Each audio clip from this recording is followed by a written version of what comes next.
kay naghimo siya og katingalahan mga buhat.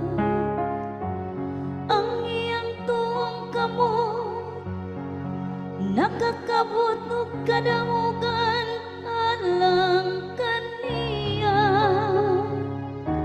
Ang iyang balaan nga habukto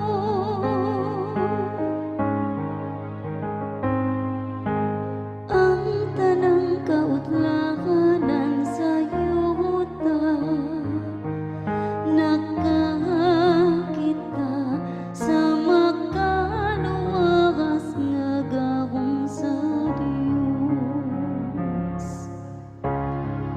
Ang Ginoon nagpahibalo sa iyang kaluwasan,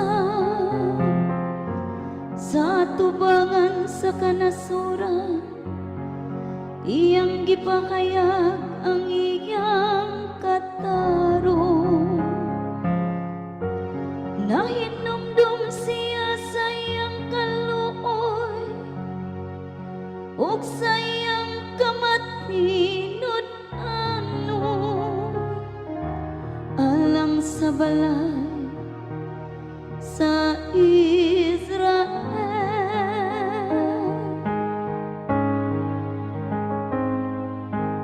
Ang tanang kautlahanan sa yuta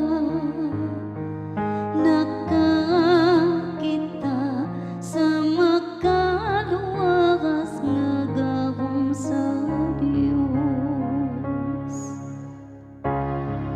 Ang tanang kautlanan sa yuta makakita sa kaluwasan nga gihimo sa atong Dios. Awiti nga